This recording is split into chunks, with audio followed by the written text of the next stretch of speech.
Good evening, everyone. My name is Sherry Booth, and I'm the Associate Vice President of Philanthropy and Alumni Engagement, and I'm really excited to be here. We're in person, first time in 3 years, for this wonderful esteemed lecture, the Harry Kitchen Lecture Series in Public Policy, and we were enjoying the title of this lecture, What Goes Around Comes Around, or Does It? So we're looking forward to hearing that discussion tonight. We would like to respectfully acknowledge that we are on the treaty and traditional territory of the Mississauga and Anishinaabe, who have shared with us their teachings, and the First Nations who care for this earth and share their teachings, and may we honor those. Now, on behalf of Trent University, it is my honor to welcome you to the series tonight. And I'd like to say, I'd like to welcome all those that are online, because there's a whole nother layer of audience watching us tonight. So welcome all of you from coast to coast to coast and around the world, wherever you may be. Welcome to Trent University. At Trent, we strive to be strong partners with our communities, enhancing the culture of Peterborough, enhancing the knowledge that we can share. And that's what we're doing tonight, and we'd love to give back to our community. But tonight is thanks to the generosity of Professor Emeritus Harry Kitchen, who we all know and love. This lecture was founded in 2007 at the time of Harry's retirement, and it honors his contributions to research and in public policy and economics. Now, we do these annually, and we did do them during the last couple of years. They were all online. So we brought thought leaders to the campus, sharing their wealth of knowledge in public policy and economics. So on behalf of Trent University, on behalf of our community, and on behalf of our students and the folks here tonight, thank you, Harry, for sharing your vision and dedication and creating this legacy here at the university. I'd like to take a moment now to invite the director of our School of Business, Byron Loon, to come and introduce the series. Thank you. Thank you, Sherry. I'm Byron Liu. I'm the chair of the Department of Economics and also the director of the School of Business, but that's a light load. The Harry Kitchen Lecture Series was established upon Harry's retirement by friends, colleagues, and associates. And the inaugural lecture in 2007 was given by Thomas Corshane of Queen's University. Since then, we've had 11 more speakers, so tonight will be our lucky number 13. This series enables us to bring experts in their fields to enlighten us on current and relevant issues in public policy. It is an opportunity for students, for faculty, for alumni, and members of the community to hear the most informed views on problems and issues facing us today. We have heard both from academics and from senior civil servants. Last year, for example, we heard from Carolyn Watkins, former Deputy Governor of the Bank of Canada, and she told us about cryptocurrency. Tonight's talk promises to be as interesting as any yet. So with that, I'd like to introduce my colleague, Professor Harry Kitchen. Thank you, Byron. I might just mention a word about how this lecture started. I didn't actually initiate it. Back when I retired, it turned out that my wife and Torben, who's chair of the economics department, who's here tonight, decided they'd run a retirement party for me on New Year's Eve. Everybody was invited to a retirement party except for me, and I got an invitation inviting me to a reunion for an old-timers hockey team that I'd played on for years. It turned out I was the only one in the room who had that invitation. Nevertheless, when I got there, I found out it was for a different purpose. And it was announced that night by Torben that funds had been raised, a considerable amount, I must admit, from people to support this lecture. So I'm certainly dedicated to that, and I very much appreciate it. And I must say that the department, I think, has done an excellent job in inviting past speakers. And if you take a look at the hall on the second floor where there are posters for each one of them, it's quite a distinguished group of speakers, and Bill will certainly add to that. I might just very quickly introduce Bill. He's retired chair and professor of economics at McGill University. Many of you will know from frequent columns in the Financial Post. He actually writes on almost anything and everything in the Post. If you Google financial or Google articles by Bill Watson, you will find an incredible range, all the way from who needs voting or what is it, mail-in voting or some kind of voting, and I think there's things in there maybe on marriage at some point or something like that. There's a whole range of things. He's a senior fellow at the Fraser Institute. While on leave from McGill in 1978 and 98, he served as editorial pages editor of the Ottawa Citizen. In 1989, he won the National Magazine Awards Gold Medal for humor for a piece in Saturday Night Magazine about a trip to New York.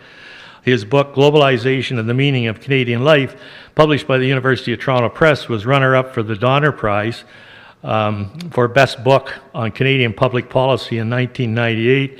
His most recent book, The Inequality Trap, Fighting Capitalism Instead of Poverty, also from the UT Press, was shortlisted for the National Business Book Award in 2016. I might also mention this is not the first time that Bill's been a guest of the economics department at Trent. Back in 1976-77, Bill Hunter, who is here tonight, was in the department along with myself and 2 or 3 other economists at the time. We had a tenure track position and we advertised, and I remember Morris Boot, who was the chair, saying, "We've got this application from a student who's graduating from Yale." And our immediate reaction was to think, why would anybody from Yale apply for a job at Trent? But nevertheless, we were quite impressed with that, and we thought, well, let's invite him. And I remember Bill came, and I was mentioning this to him before. I probably sat through more than a large number of seminars and presentations over 40 years at Trent. And there's only one seminar I ever remember, not for content, but for style. It was the one that Bill gave at that time, and this was the story I related to Byron when he invited him, and he said, well, why don't you introduce him then? And I remember he stood up, and I was used to economists standing up and presenting mathematical models, and then by the time they got to the halfway down the page, I was lost, and then going through some analysis, he stood up and laid out in very solid economic analysis a layman's type description of the issue, and I can't remember what the issue was, but the way he went through that, and I remember saying at the end of that, that was a really good presentation.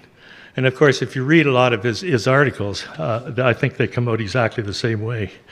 So I think given his wide range of interest in writings on public policy, it's a great pleasure that the department and the university welcome Bill, who can share his reflections as a 70s guy. Concerns driven by deepening power tensions, a looming energy crisis, inflation, possibly heading to double digits, spiraling public spending and debt, central banks flummoxed, and a Trudeau in the Prime Minister's office. Bill asks, have we traveled back to the 70s? So with that, I'd like to welcome Bill.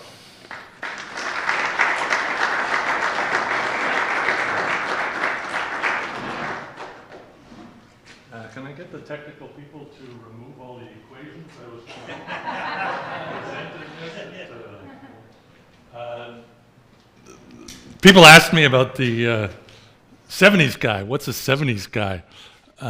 There is no formal definition of a 70s guy, but in this case, it's somebody who received his training in economics basically in the 1970s, and who also last year entered his 70s. I know you'll all be shocked by that, but so I have a perspective that at least some people, judging by their appearance in this room, would not have, and I'll try to share that with you tonight. 1970s to the 2020s does what goes around comes around? Does it do that? Here's how I want to proceed. I've never done a warm-up before the State of the Union before, so we'll try to get it set up for President Biden. A few preliminaries. A little about the 1970s. I thought everybody would be gray-haired, but some people aren't, so maybe I should say one or two things about the 1970s, which were the times of our youth, many of us here, but our ancient history to most other people. I'll show you some charts. I'm an economist. I can't avoid charts. I did a speaking tour for the Canadian Embassy through Germany, and the reaction of my German host was as many charts as possible. So I put together a whole bunch of charts, and they did seem to like it. That is the only country where I've had reaction to charts like that. But anyway, I want to spend a little time on what economists call the misery index increased substantially in the 1970s. I then want to talk about the anguish of central banking, which is the the way that one of the central bankers, Arthur Burns, chairman of the Fed, put it when he was finished his term of central banking in 1978. He gave a speech in 1979 that he called the anguish of central banking. It seems he didn't really enjoy his job very much, and if it was in the 1970s, I can understand that. And then today, I want to talk a little bit about whether the 2020s are revisiting in many respects what happened in the 1970s, and express a hope that they, in fact, aren't. So preliminaries. That's our host. You got to put up a more recent picture, Harry, and it's kind of the picture that was in display here was of me was at least 15 years old. It's almost what I looked like in the 1970s. Anyway, I was trying to remember if I'd met Harry in the 1970s, and like most things in that decade, I can't really remember it. I suspect it was in the 1980s, the early 1980s, probably at Queen's. I spent some time there on sabbatical and then teaching during the summers, and really enjoyed my time there in the community of economists at Queen's, one of the leaders of which was Robin Bodway, who's with us in the second row. It was a place that taught me that what you really should do in a university economics department is work really hard and then be convivial and have a good time as possible with your colleagues. And I think that's probably a good recipe for life in general. And observing Harry follow that, working hard and playing hard, was an inspiration, and I'm very grateful for the invitation to come and talk in the lecture that's named after him. I have given many kitchen lectures in my life, usually with an audience of one. My wife, Julia, who decided that she would forego this opportunity to come and hear me give yet another kitchen lecture, and she's gone skiing instead. So I won't speak ill of her, despite her choice. What goes around comes around. As Harry mentioned in the blurb, great power tensions, like the 1970s, we've got those. A looming energy crisis. Clearly, energy prices spiked last year. Inflation, is it heading to double digits? Nobody, most people in this room, by all appearances, never have lived at a time where we had anything like double-digit inflation. Are we heading in that direction? Public spending and debts rising. That was typical of the 1970s. Central banks flummoxed. They had a difficult time trying to figure out what to do in the 1970s. It seemed for a time last year that our central bank and other central banks around the world were having an equally hard time. Is the flummox going to last?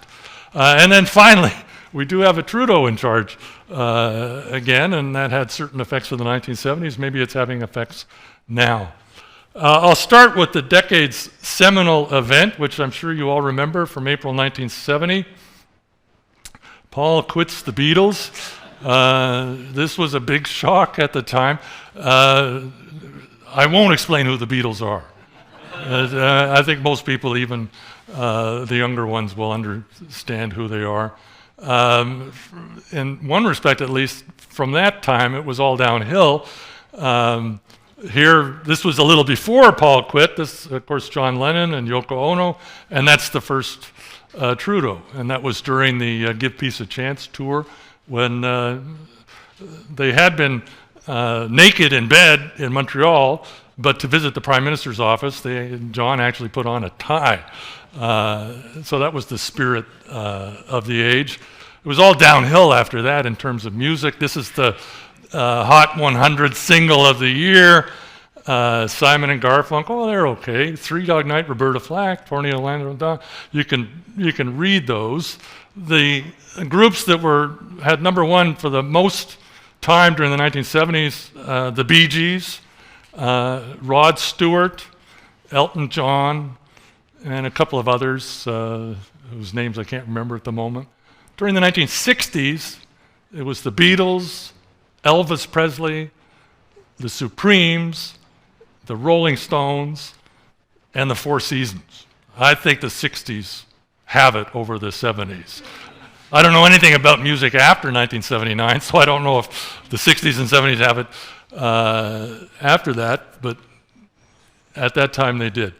Oscars, in terms of movies, the 1970s are referred to usually as a classic golden age of Hollywood filmmaking, and those are the best picture films through the 1970s. I highlight The Godfather and The Godfather Part 2. That's the only original and sequel, despite many tries since, that have both won the Best Picture award. The other thing I'd note about this is all these movies are about real people. Some of them not very nice real people. George Patton, the U.S. military commander, might not have been a very nice person. Don Corleone had he was strong on family, let's say. Apart from that, he may not have been the nicest person. Rocky, of course, is a lovable hero. The Deer Hunter was a very movie that left an impression. Kramer and Kramer were having a breakup. But they're real people. They're not superheroes. In terms of television, I did actually have a television in the 1970s that looked like that. The top-rated TV shows by year, thank God for Wikipedia. We didn't have Wikipedia in the 1970s. We would have had to go to the library and look up the TV guide.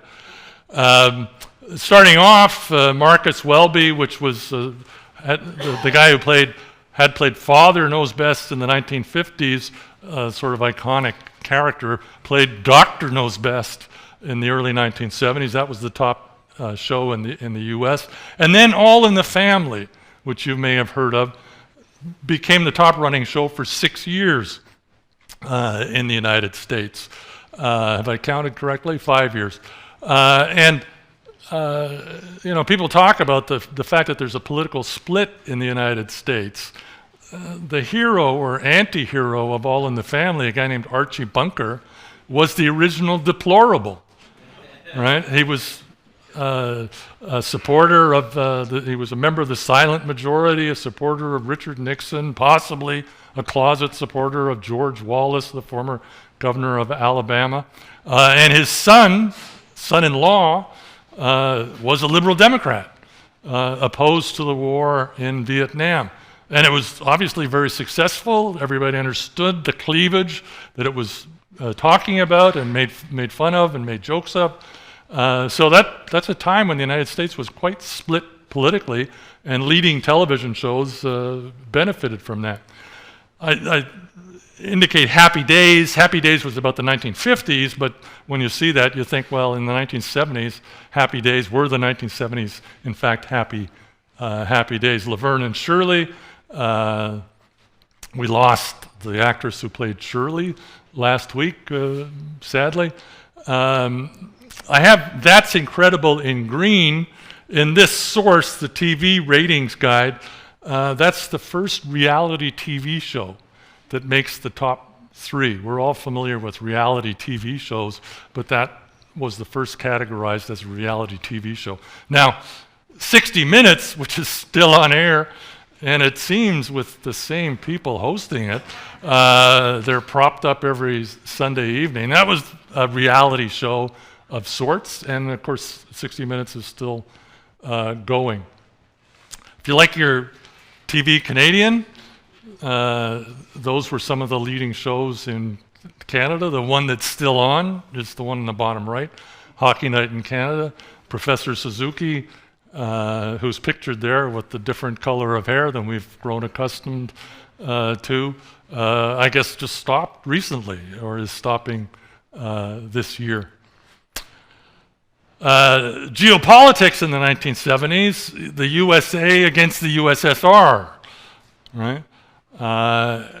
And China was the far side of the moon, right? Nobody could go to China or come out of China or report from China.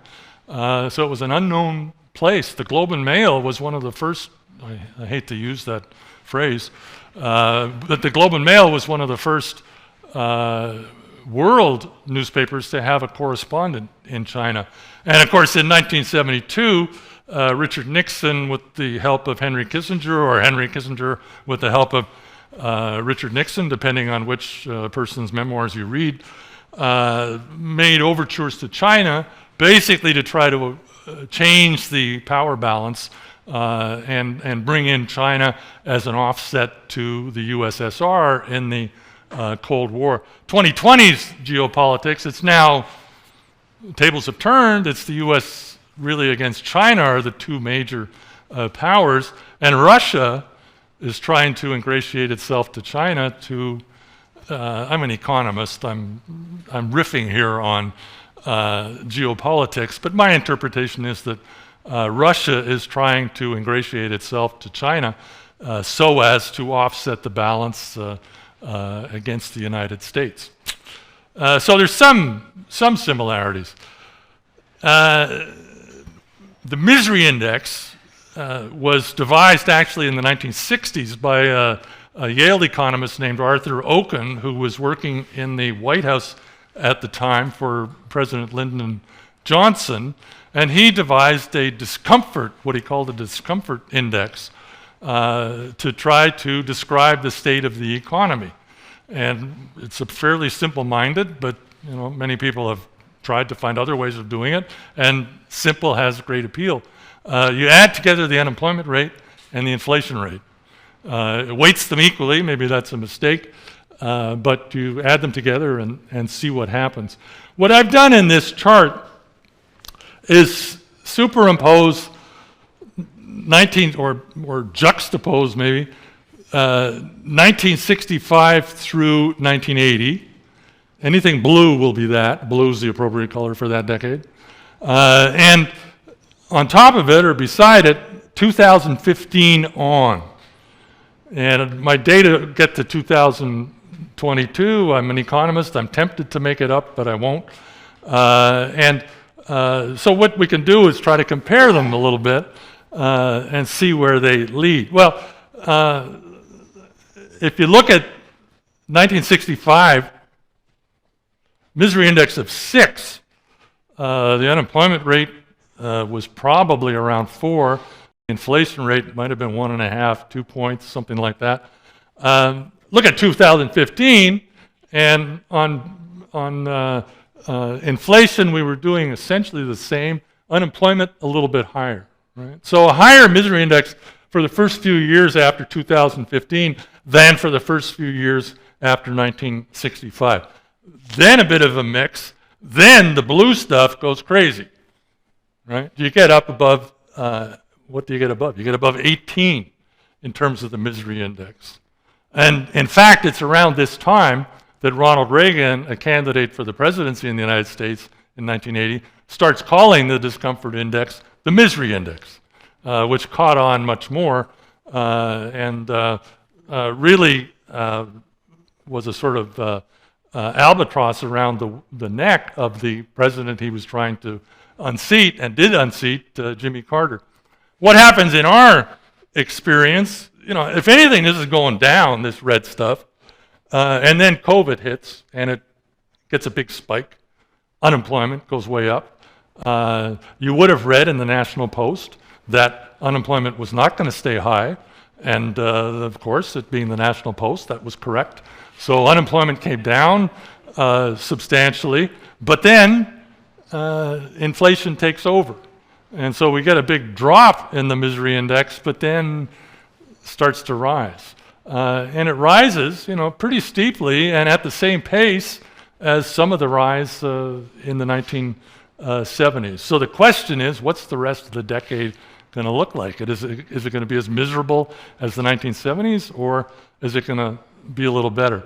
Now, I guess we should get into some detail about what went on in the decade, although this is obviously a selective history.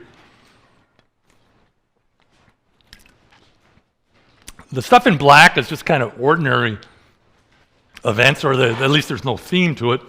The blue stuff is technology. In 1970, IBM released the first floppy disk. I realized I may have to explain both what is IBM and what's a floppy disk. Floppy disks were a big deal when they came in.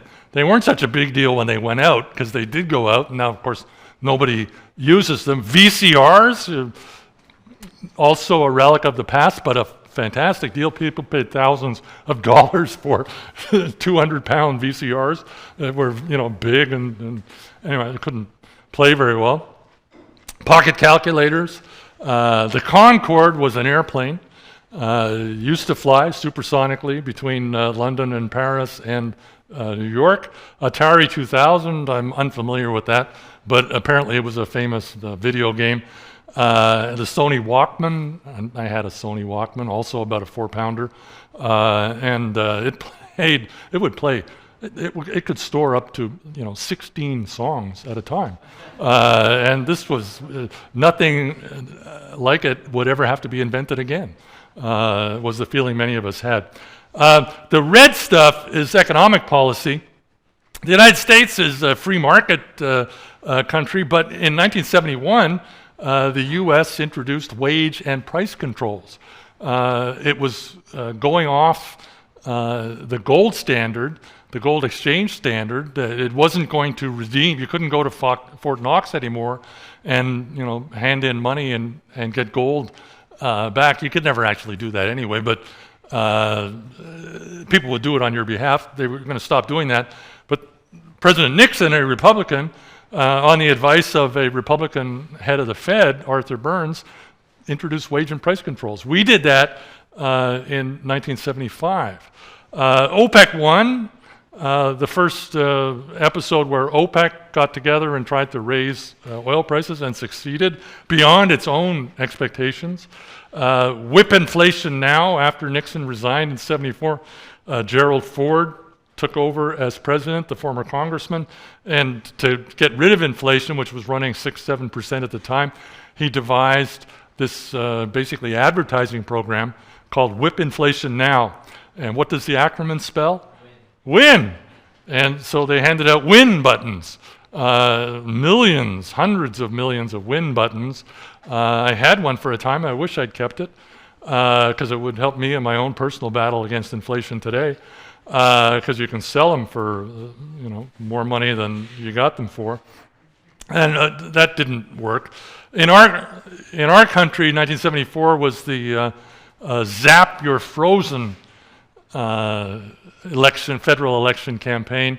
The Conservative Party, the opposition party, Progressive Conservative Party at the time, proposed that we have wage and price controls, and the government of the day said, "What a silly idea." And Pierre Trudeau, who was terrific at ridicule, went around the country saying, "Zap, you're frozen. Zap, you're frozen. My opponents want to freeze prices. It's a ridiculous idea." He waited until November 1975 to actually do it. There was a sort of a 18-month period of respectability before he could turn around. And it was like George H.W. Bush saying, "Read my lips, no new taxes," and then 18 months later, in 1991, agreeing to a tax increase with Congress. Voters didn't like it much, but in fact, Trudeau was, he was eventually reelected, but there was one period of punishment. We had an anti-inflation board that administered prices as well. In 1979, another episode of OPEC, and then the hero, in many ways, of the 1970s, in economics terms at least, Paul Volcker, Federal Reserve Chairman, arrives and institutes a different program. And he actually does whip inflation, but it took a while to do it. Okay, back to charts. The Consumer Price Index, again, the red stuff, not much is happening. The official target in Canada, of course, is 1 to 3% with a 2% mid-range. And you can see this is moving around a little bit, probably heading up a little bit, but basically no trend. COVID hits and prices actually decline. We have deflation for a while, but then prices start rising. And if you look at the slope of that curve, it's equal to anything that happened, almost anything that happened in the 1970s. In the 70s, sorry, this starts in 1965, 2%, under 2% inflation, hitting the target that we now have. But slowly through the late 1960s, inflation rose. And inflation going over 4%, the discussions, I actually do remember them, it was like civilization was ending. What were we going to do with an inflation rate greater than 4%? Governments tried to address it. There was some tightening of monetary policy. There were wage and price controls. Before wage and price controls, there were guidelines like, please, in your upcoming labor negotiation, don't ask for too much, don't give for too much. There was jawboning was the technique. The president or the prime minister would get on TV and would move his jaw and try to get people to stop asking for more money. It didn't work. A bit of a recession down here did work, but then you get big increases in the price of oil. I'll show you that in a minute. And the thing more or less takes off. Towards the end of the 70s, you get some improvement, then it takes off again. And a lot of writers of the period argue, and historians of the period argue, that the inability to control inflation had a debilitating effect on people. Debilitating politically, because you elect somebody to be in control and they can't control it. And debilitating sort of emotionally for people, because you get a raise, but then, boy, prices go up too much. What do you do? You think you caught up, and then you're behind again. So the anxiety that a lot of economists, I think, would feel when they see that graph, it's nice that it goes down, the red stuff goes down at the very end, but that big increase is not a good thing. The unemployment rate through the 1970s, and this was perplexing in ways I'll discuss, the unemployment rate tended to rise. The theory was that when the unemployment rate went up, that would slow down the economy and that would reduce inflation. So you might have higher unemployment, but at least you'd have lower inflation. There was going to be a trade-off between inflation and unemployment. But steadily through the 1970s, you can see that even the base, the level, the minimum level it reached every time there was a cycle that hit bottom and then headed back up, was higher. Right? So unemployment was steadily increasing through that time. What have we got? We started off with higher unemployment than in 1965 to 70. We had the big spike from COVID, and then things seem to be going. If we put a little more data on, that red line would continue downward. Oil prices. West Texas Intermediate is many people's favorite oil price.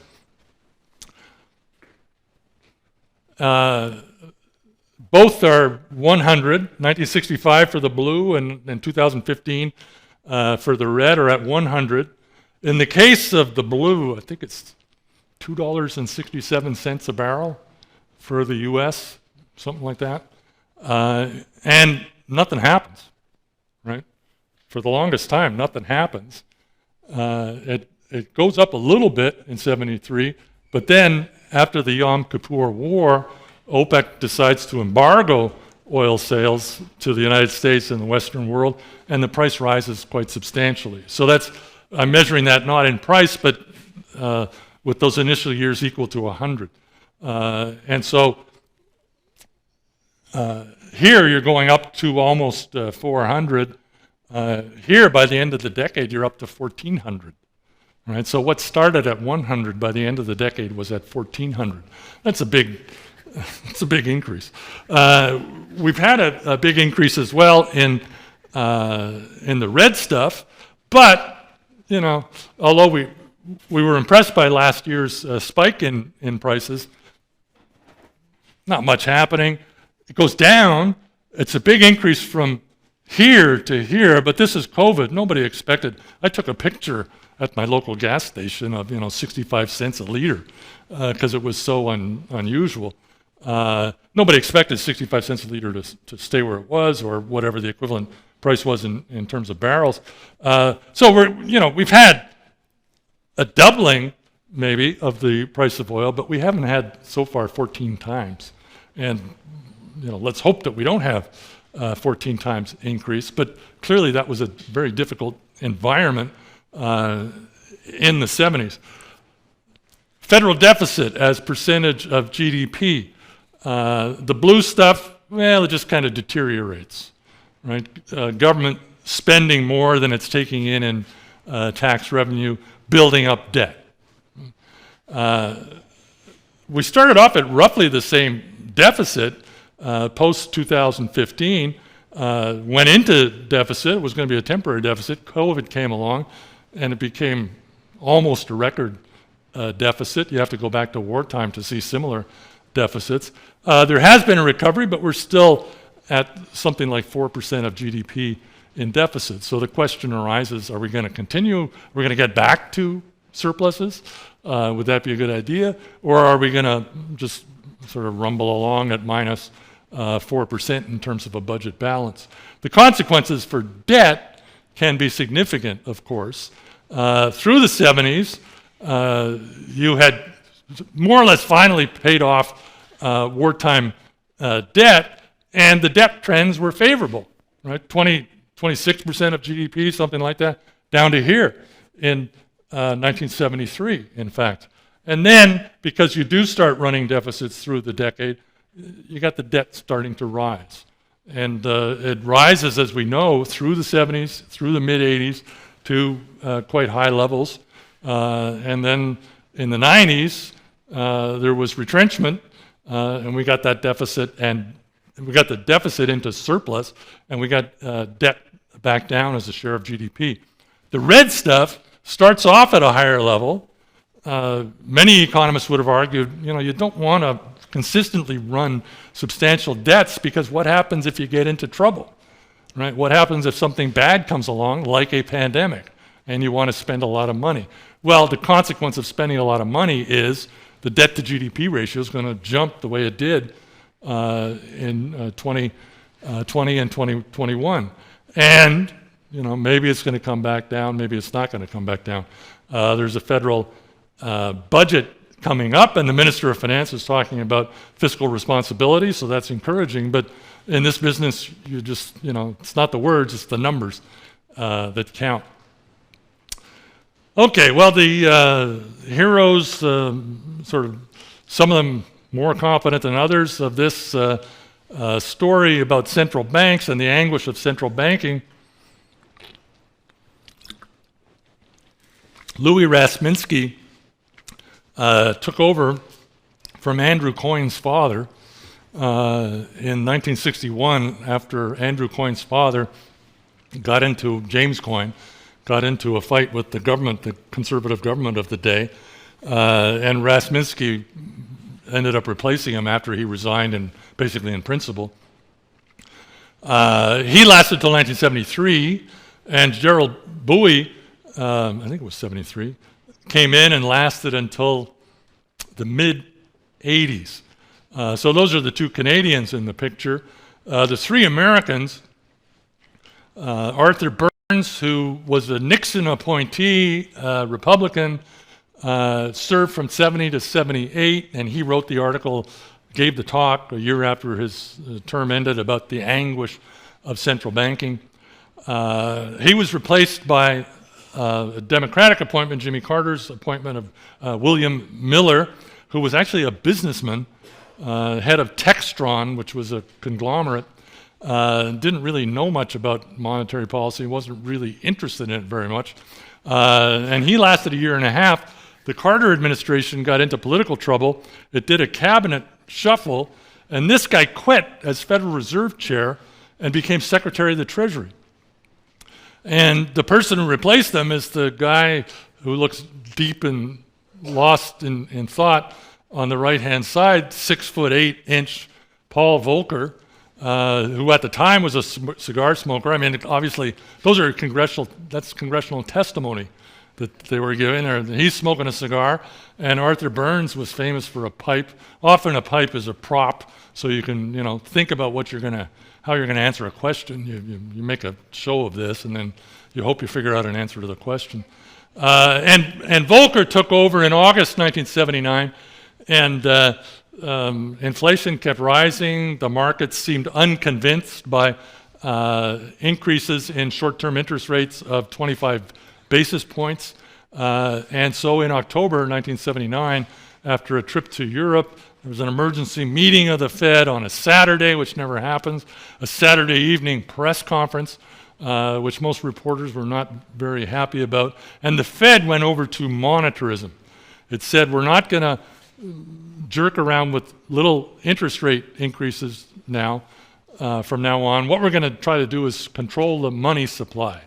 And if we tighten the money supply a lot, that may actually cause interest rates to skyrocket. And we don't care.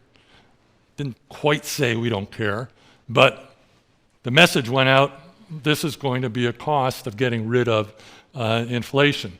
And I've been reading Volcker's memoirs, and they do oral histories at the Fed. They have lots of money at the Fed, so they can hire very good historians to interview each other and publish the transcripts. And they didn't know what was going to happen as a result. What was your estimate of where interest rates were going? They were going to go up, but we didn't know where they were going to go. Well, they hit 20% interest rates, right, in the early 1980s. So Robert J. Samuelson, who's I think quite a well-respected former columnist now at the Washington Post, wrote a book called The Great Inflation, and he argues that Volcker's decision to do this and to beat inflation no matter what was the most beneficial economic policy decision in the last 50 years in the United States. So I think it was last year that Volcker died. He gave up smoking, incidentally, shortly after becoming chair because his daughter was a nurse and she persuaded him. And so for 30 years he didn't smoke. But he's well known with, those are the famous pictures of him. What went wrong in the 1970s? I'd say that there are these sort of 5 possibilities. I won't get too technical, because I can't get too technical. I'm not a technical economist, as Harry indicated. I think I do have one equation, however, which will surprise you. To a certain extent, there was missing macroeconomic theory. Keynesian economics was formed by John Maynard Keynes, written by John Maynard Keynes in the 1930s, where the problem was the Great Depression. And I think there's pretty well unanimous agreement among economists. The problem was demand collapsed, partly because the banking system in several countries collapsed. The United States lost 10,000 banks in the 1930s. Maybe that suggests they had too many tiny banks, but they lost 10,000 of them. And that's a big shock. If your local bank goes out of business and you had money in it, that could be a problem before there's deposit insurance. Right? So that was regarded as a demand-side problem. People stop buying because they don't have any incomes. How do we get them to buy again? We got to work on aggregate demand. What seemed to be happening in the 1970s, people began to realize, was that it was a supply-side problem. OPEC puts up the price of oil by 1,400%. There are difficulties in the labor market. I'll show you in a minute the labor force participation rate.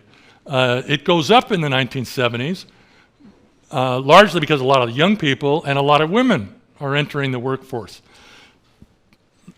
At the time, we referred to such people as secondary workers, not to insult them, but merely to reflect the fact that many of them, not all of them, many of them, were the second earner in a family. And maybe it was not so crucial for the second earner in a family to have a job because there was a first earner. So you might take a little longer time to search for the right job. Or if a job isn't very good, you might quit it and undergo a spell of unemployment and so on. So the character of the labor market was changing, and that was causing unemployment to rise. The unemployment rate naturally, if that's the technical term, to rise. And that made it difficult for central bankers, because central bankers of that time had been trained, we got to go for 4% unemployment. 4% unemployment is full employment. Well, if you get the character of the labor market changing as time passes, and maybe 4% really isn't attainable anymore, that's a supply side problem. Maybe your economy isn't capable of producing what it was producing. There's also the problem of inflation dynamics.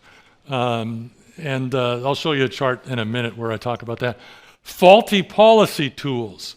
In Canada, in 1975, we decided we were going to target the money supply, something called M1, which is cash and demand deposits. You used to be able to write checks and give checks to people, and that was regarded as currency because people would accept it like a currency, and it was in your deposit, and then it was out of your deposit because they took it. So the government or the central bank decided we're going to target M1. We think, inflation could be a problem of too much money chasing too few goods. And so we're going to target the amount of money in the economy. We're going to reduce it. The problem is, as they were doing that, people's habits about how much money they were going to use changed. Right? Interest rates were going up. People decided to economize on money. Some of the first electronic means of transmitting money started to come in. I would show you my bank card, except somebody will put it online and then I'll lose all my money.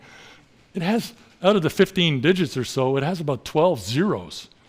I am really old. I got one of the first bank cards from the Royal Bank of Canada.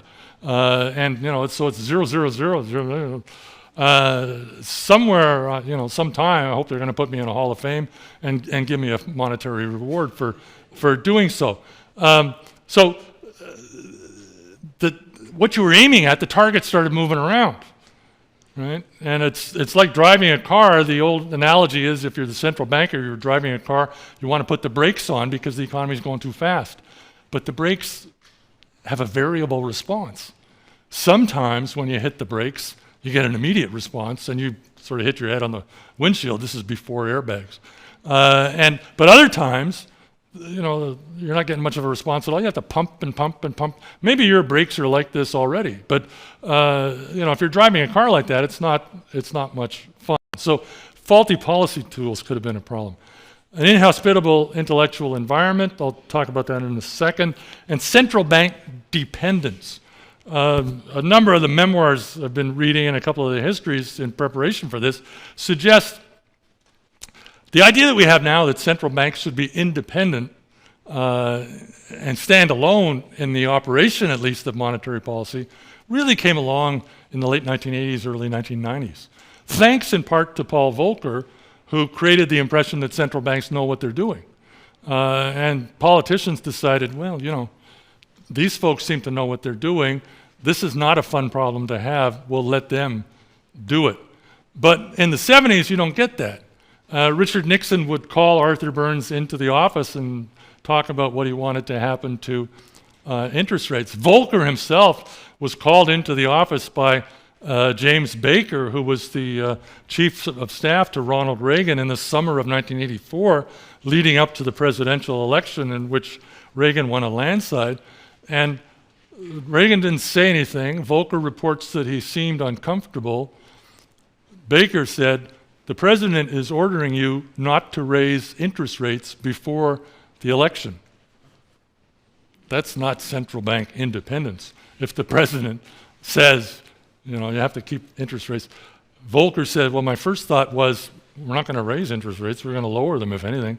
And the second was, this is totally inappropriate, so apparently he got up, all 6'8" of them, and walked out without saying anything.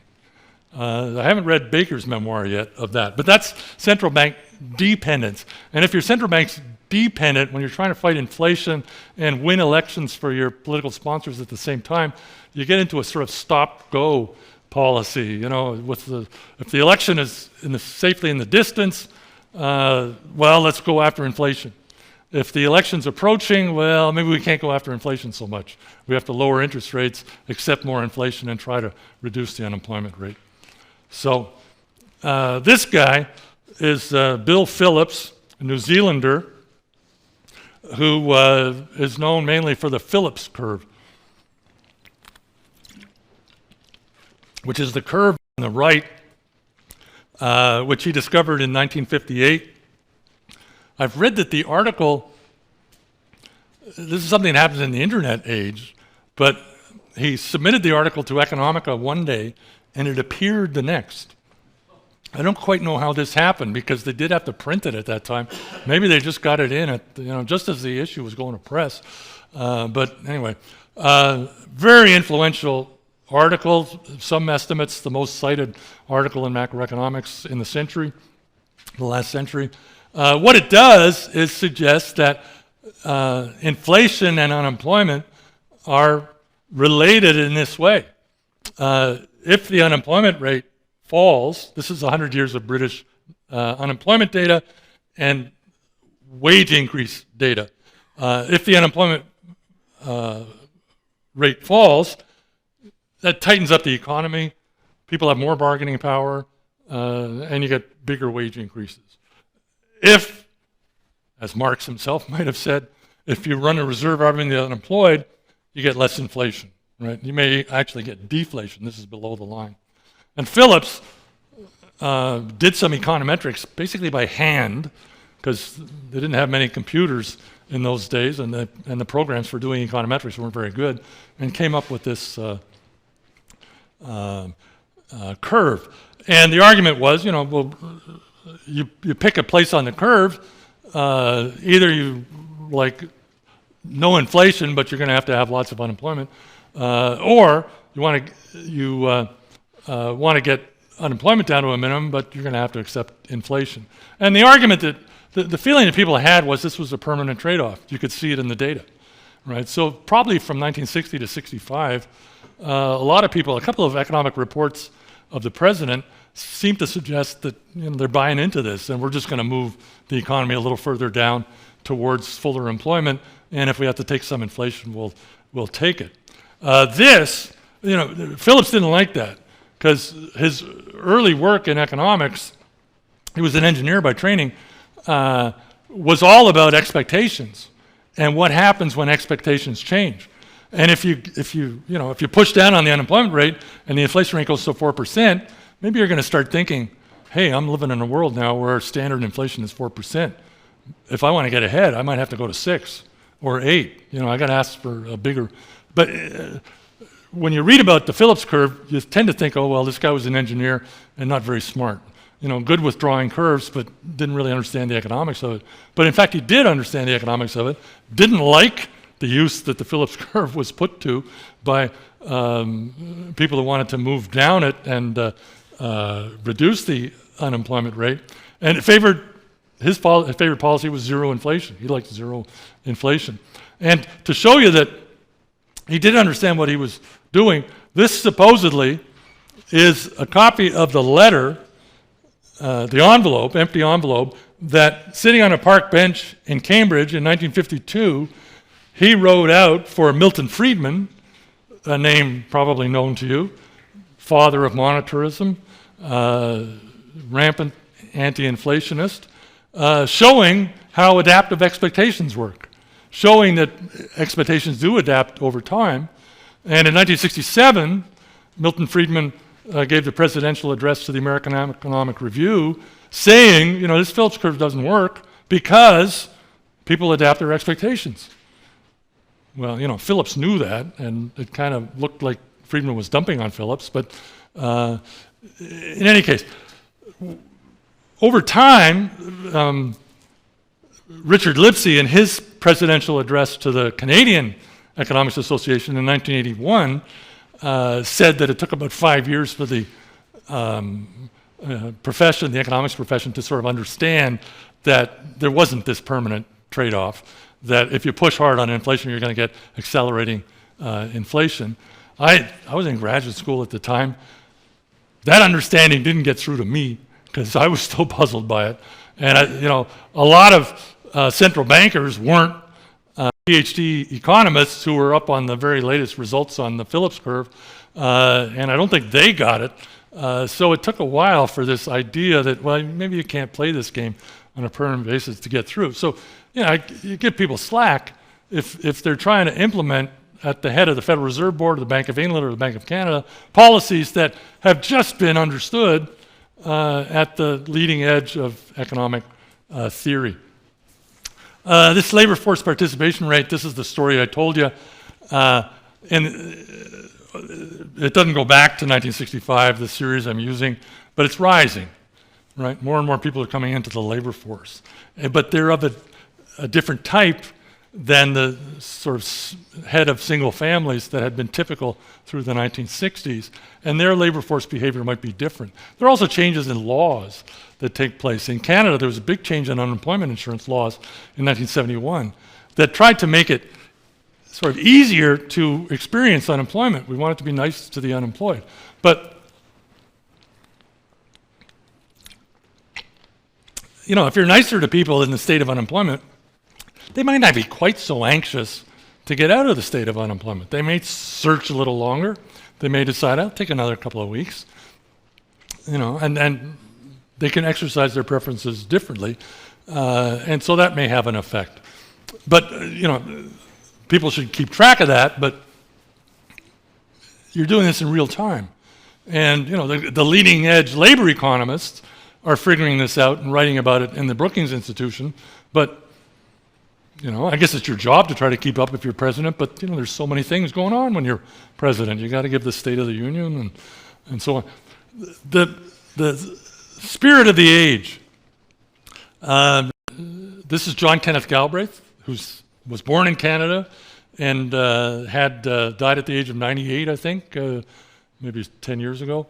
Very influential economist. You can see he was on the cover of Time magazine twice, once when he was appointed ambassador to India, and once when he was criticizing the Johnson administration in early 1968, writing essays about why they should get out of Vietnam.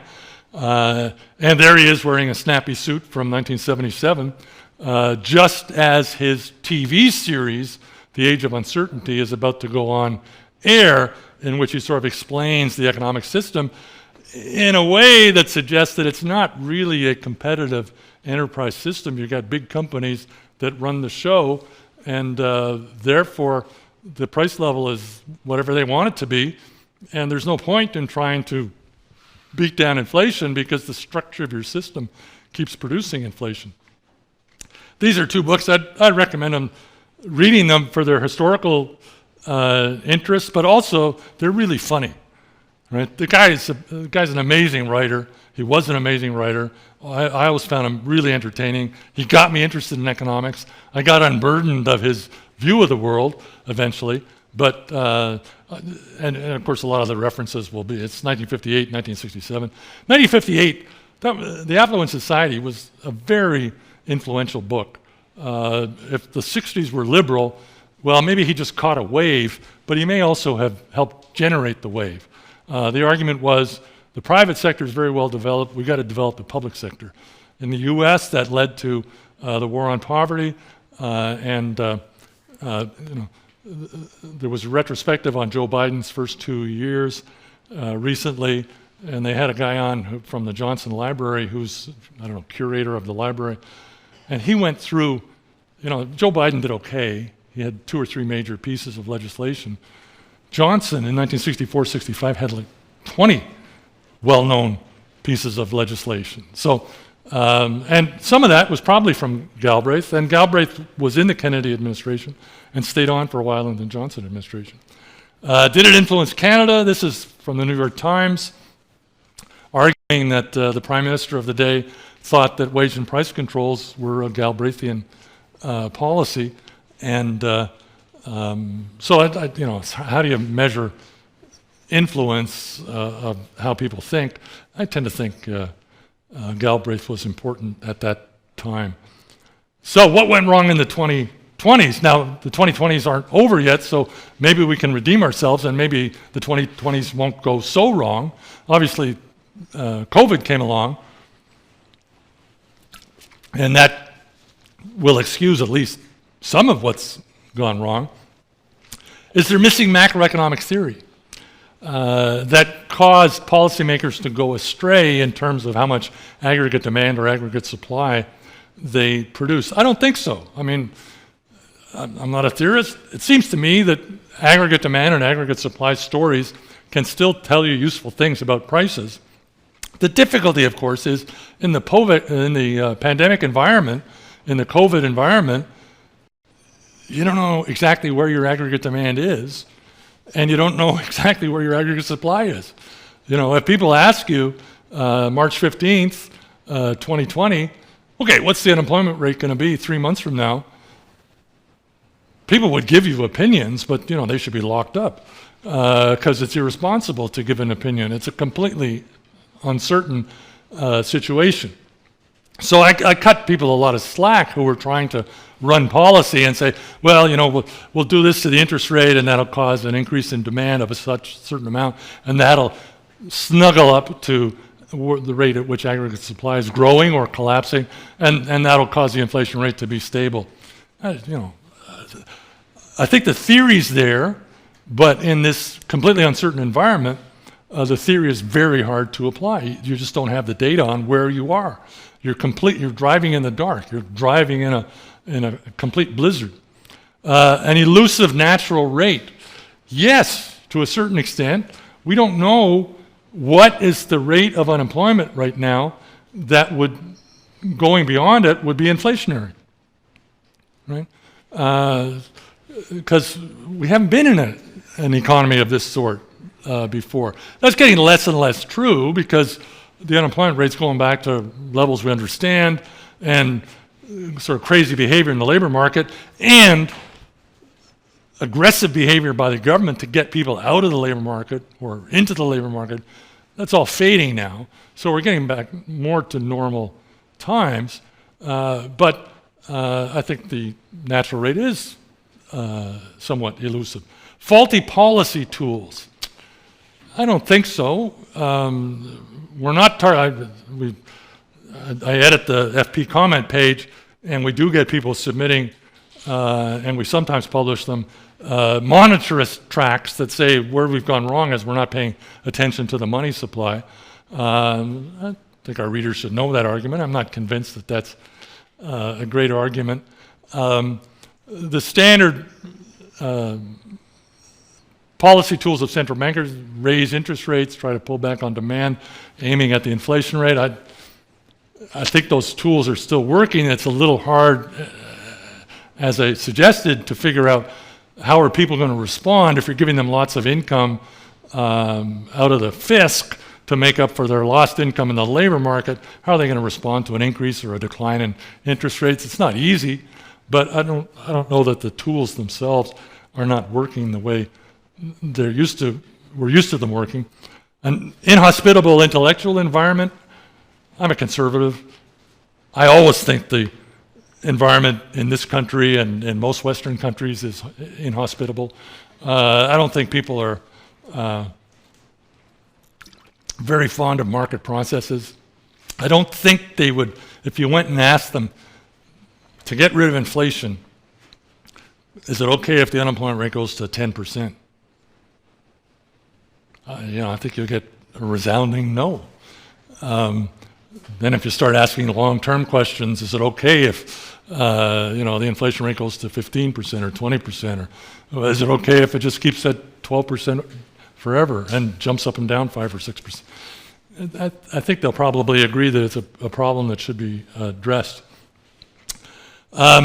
Central bank dependence, I don't think that's a problem. I don't think central banks are sort of kowtowing to finance ministers or presidents or prime ministers as much certainly as they did in the 60s, 70s, and maybe into the 80s. So I don't think that went wrong. So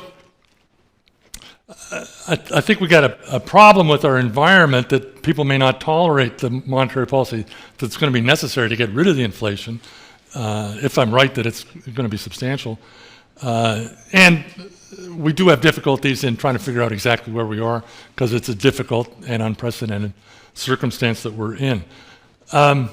Okay, what goes around comes around. That was the original question. I guess I should answer the original question. People always ask, does history repeat itself? How many times has Poland been invaded? It probably does. How many times have the Prime Minister and the Premier solved healthcare for a lifetime? 4 or 5 in my lifetime. So history does repeat itself to a certain extent. People who don't think it repeats itself say, well, it rhymes. I don't know what that means. I mean, it sounds great. I've used it probably in a column. I've used basically everything in a column. But I'm not entirely sure what that means. Does it echo? Yes, there are certain echoes. We do have a Trudeau as Prime Minister. Does it provide new but sort of equally complex environments containing what may appear to be similar patterns? I think that's probably true. Does history teach? The most famous phrase here is, George Santayana in 1905, a philosopher, not an economist. Those who cannot remember the past are condemned to repeat it. I think that's entirely debatable. Right? People say, well, if you don't remember the past, you're condemned to repeat it. You might luck out. Remembering, the fact that something is happening that happened before and you don't know that it happened before doesn't mean it's going to turn out exactly the same way. This seems to me to be certainly a little too deterministic. So maybe not. 2 things I would suggest. Inflation control in the 1970s was really hard and took a long time. Right? People were talking about inflation control really from 1967 or 68 on. And the U.S. brought in controls in 1971 and brought in monetarism in 1979. And the inflation rate, hit 12, 14% in the early 1980s. And so that was a long time. And it was hard to do. It put the economy through a ringer in many respects, partly because policy was indecisive and had this stop-go aspect to it. It was also hard because interest rates finally had to go up pretty high. I've got one final graph on that. But also this argument that inflation was, socially debilitating. People on the left, I've always thought, should be most concerned about inflation because it does give the impression that nobody's in control and that the government is incompetent. Governments come out year after year after year and say, we're going to get inflation under control. They did through the 1970s. I remember it. They said the same about budget deficit and the federal debt. That went into the 1980s, their promises. Year after year after year, they promised, and it didn't happen. Well, if your government promises you something actually quite important to your life and says they're going to fix it and they don't fix it, I think the natural reaction is skepticism about government in general.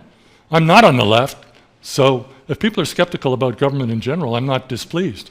But those who are on the left, I think, should really pay attention to this problem of inflation. And then this sort of discouraging aspect of, you think you've finally started earning enough, and then the price level goes up. You think you've finally saved enough, and the price level goes up. Here's this final graph. When you really got serious about inflation, short-term interest rates peaked. And they actually, I wasn't able to put this over here, but just imagine, I won't take out a pen and write on this lovely screen, but 1982, real short-term interest rates, the interest rate that was observed minus the inflation rate, got to 9.5% in this country and higher in the United States. So if you went to borrow money, it was going to cost you in real terms 9.5%. And that was serious, and that got the job done through a rip-roaring recession. What have we done lately? We've never really had real, in the 60s, they had real interest rates that were above zero, so they weren't unused to them. But in the mid-70s, inflation took off and the interest rate didn't as much. We haven't had them. There's a period where you have a real interest rate greater than zero by this sort of clumsy and awkward measure of real interest rates. Where are we now? We're trying to stop inflation with a real interest rate that's still well below zero. If in the early 80s, it also was the same in the early 90s, it took a real interest rate of 9.5%, and in this country, in the early 90s, it was 9.6%, to knock the stuffing out of inflation. Is -4 going to do it? It's a different economy, different psychology. The one advantage is that people do understand that the Bank of Canada is capable of going completely crazy and raising interest rates dramatically. And so that's like a big boomerang, or a big, howitzer, or I guess they called it a boomerang in the financial crisis eras. Bazooka, not boomerang, but bazooka. You don't want a boomerang that has any power to it. So maybe people know, okay, so the Bank of Canada, it's putting interest rates up a little bit, and it looks like it's determined, and we know what happened in the 80s, and we know what happened in the 90s, and we're not condemned to repeat history. We can anticipate they're going to do it again. But of course, there's some doubt, right? Because of this zeitgeist. Are people, in fact, willing to have the Bank of Canada go crazy again? Is the Bank of Canada willing to go crazy? I don't know. So does what go around? I don't know the tenses on that, the usage, but I think you know what I mean. I don't know is the answer. Maybe it does. At the moment, we're in a sort of a nice phase, right? The Bank of Canada finds that the inflation rate's been coming down a bit, both year over year, which is all basically old data. It's 11 months we already know. It's only the last month that's new. But if you look at the last 2 or 3 months, it's almost on target. So it's not bad. And the bank is sort of leaping at the opportunity to pause the increase in interest rates and say, let's have a look. Let's see. That sounds perfectly reasonable, right? Tiff Macklem, who many of us know, the governor of the Bank of Canada, some of us probably taught. Did you? Maybe Robin taught him, I don't know. Because I think he's from Queens, right? Yeah. Extremely reasonable guy, he's from Queens. The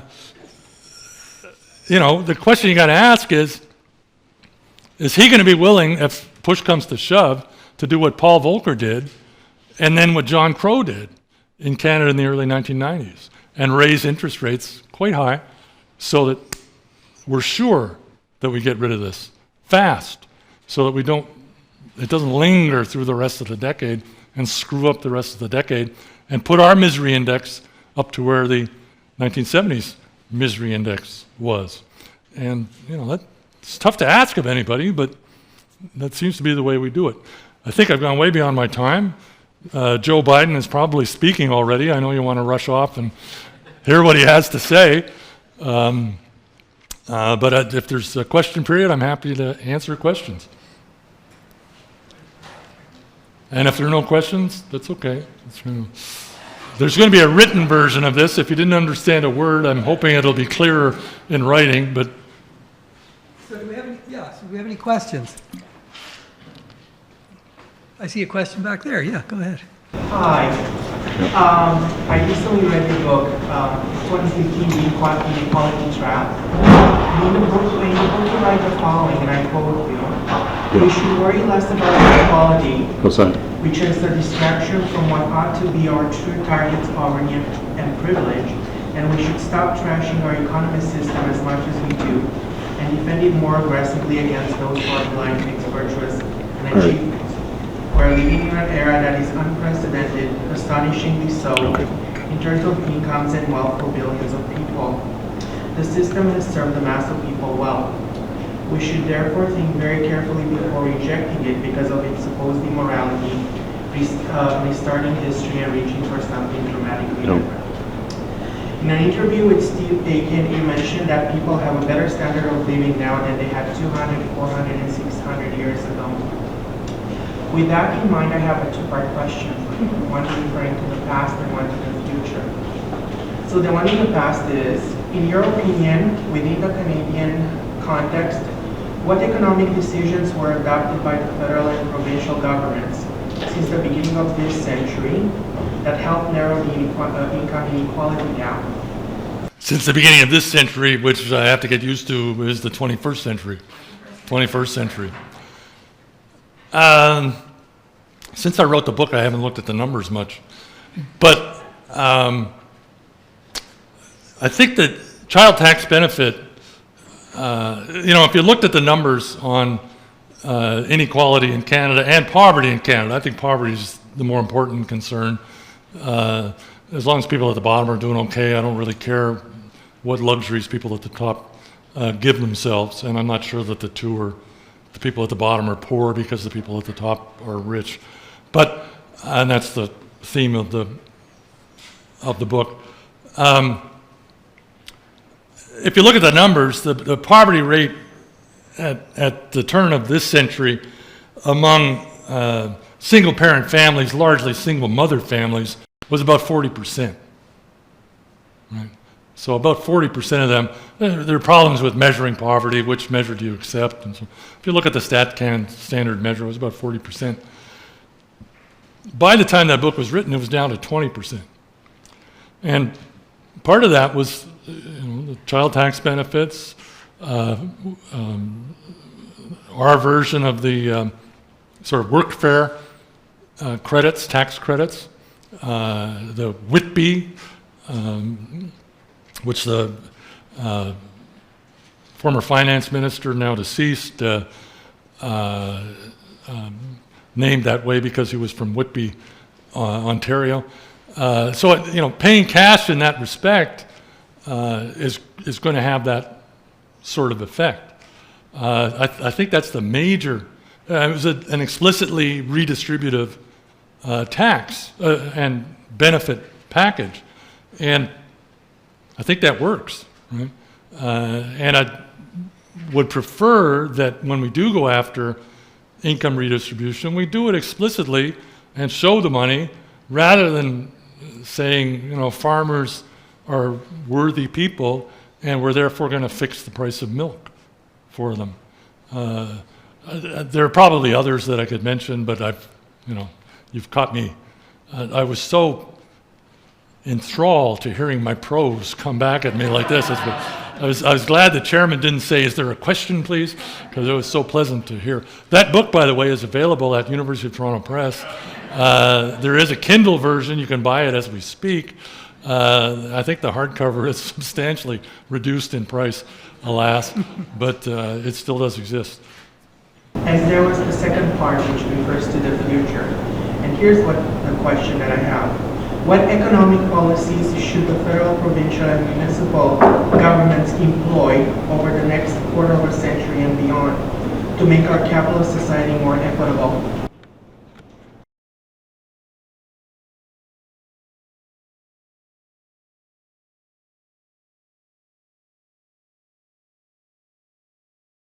Name me something the government doesn't do these days.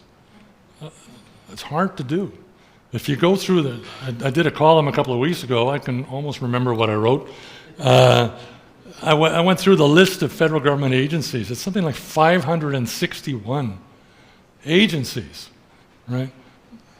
Tomorrow's column will be about our representative for Islamophobia. I'm sure Islamophobia is a problem. I'm sure right-thinking people are not Islamophobic.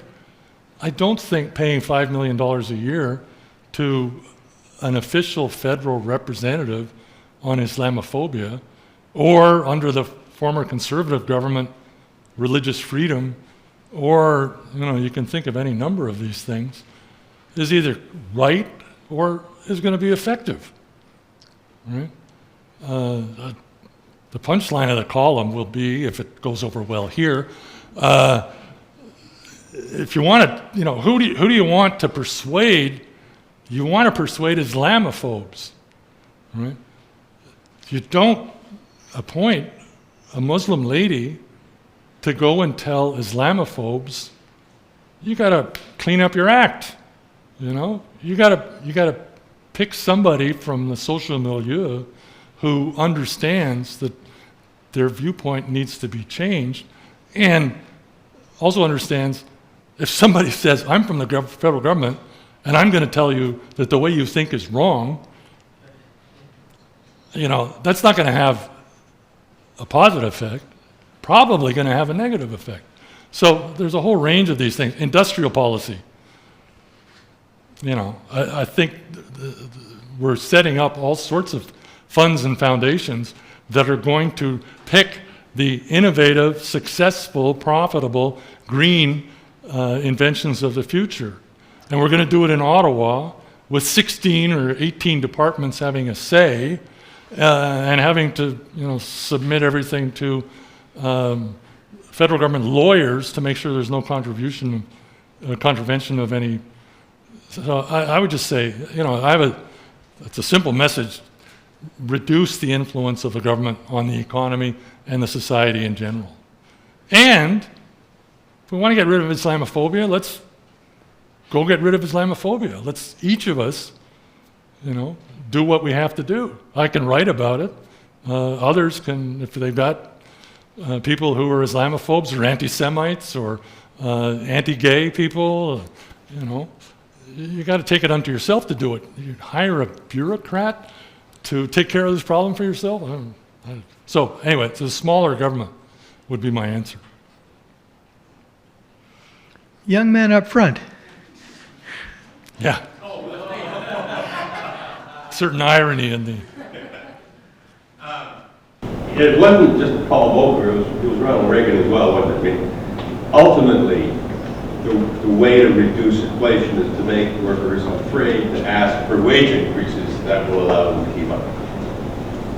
And one way you can do that is to raise interest rates and dampen demand. The other way you can do that is to lay off all the aircraft controllers and make American workers say, they can lay off that group of people who are so central to it because they're asking for too much money.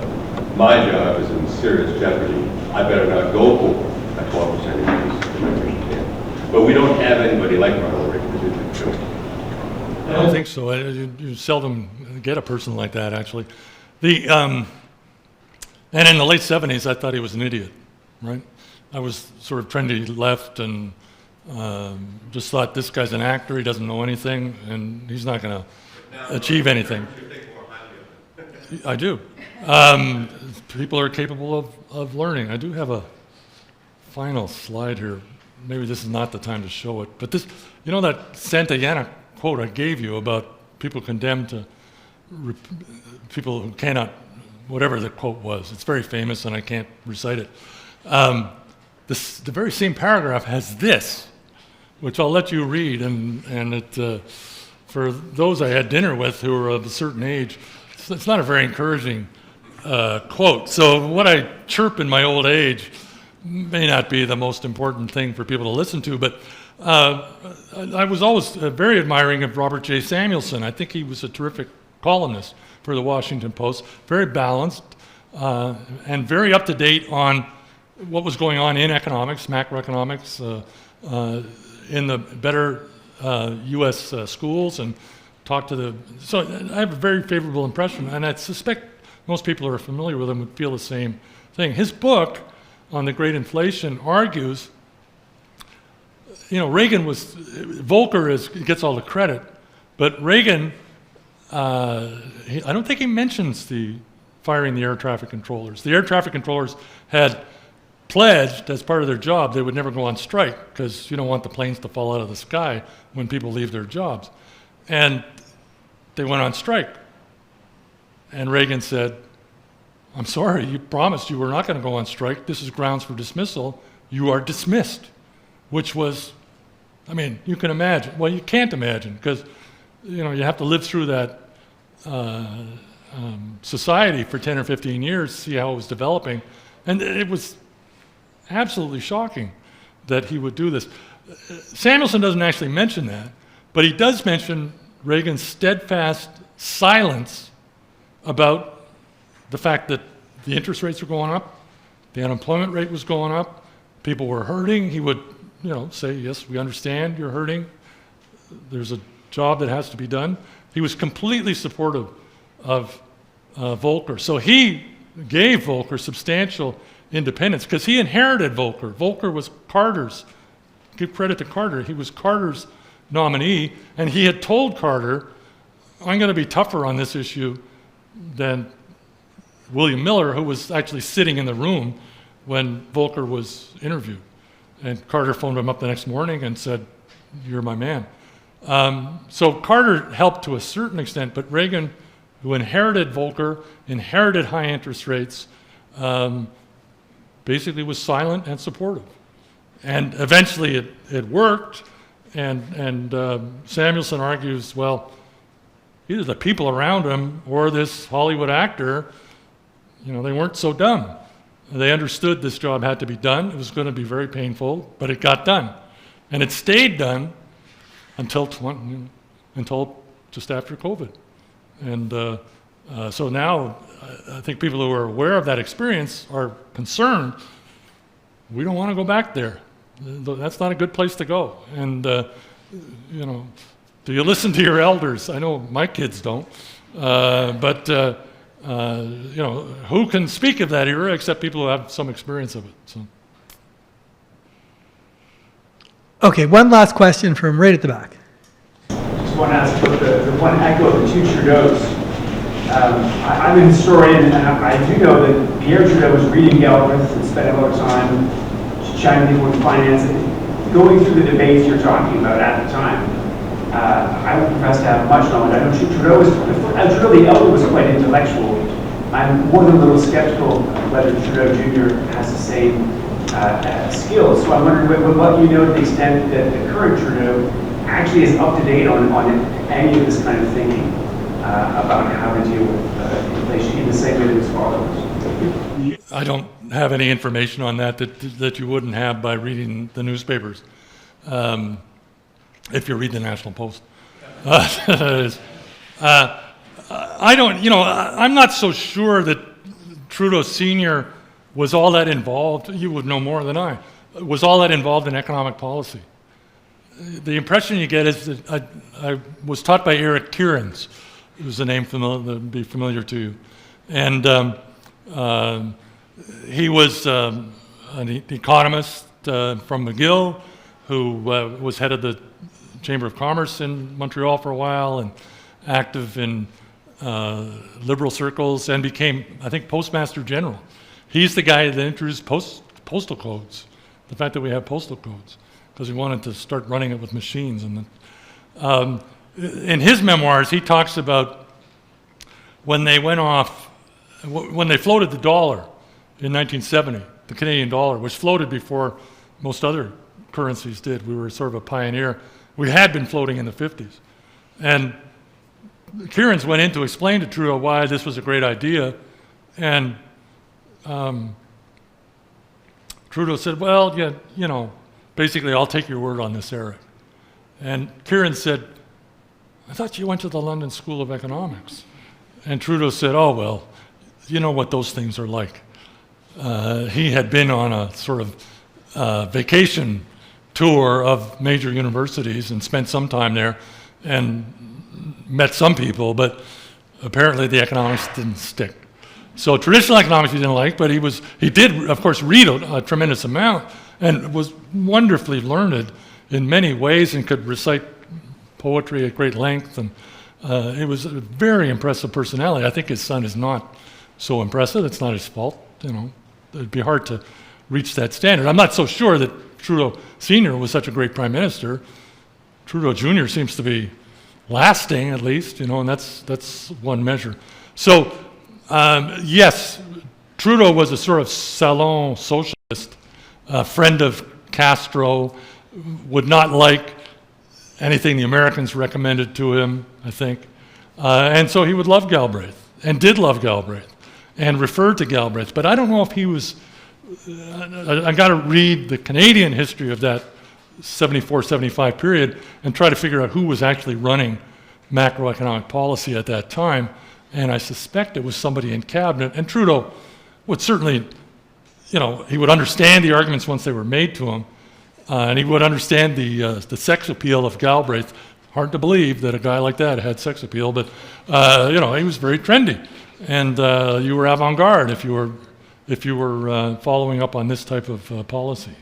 So, I mean, my impression of Justin Trudeau is no, he's not the intellectual his father was.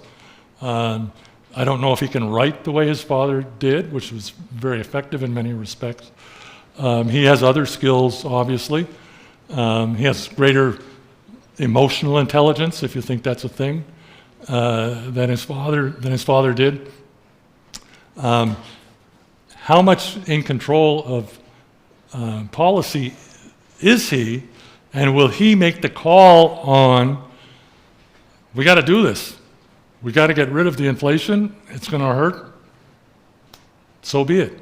I don't know if he would do that. I don't know if Trudeau Sr. did that, or that was basically done for him by Paul Volcker. Okay, well, we have to end it at some point, and I guess we've reached that point, but you can still catch Bill's column twice weekly, am I correct? So anyway, thanks to Bill for your insight, and I'm an economic historian, so I love finding out that these issues, which I barely remember, were now kind of history. So thanks very much. Now, on behalf of Trent University, on behalf of the Department of Economics, and on behalf of Harry Kitchen, we'll present you with your image along with the Trudeaus to remember tonight. And I got to say, the last 2 years we had to do this online, and I think those speakers only got a PDF file, so you can see yourself very well. That seems appropriate. Thank you so much. That's great. Good. We can pack that up for you. Got it. Good. And before we leave, just let me remind you, keep an eye out for the Stairs Lecture and Schindler Lecture happening next month as part of Trent's Community Speaker Series. And thanks again, everybody, for tuning in, and keep thinking about these issues, and until next time, good night.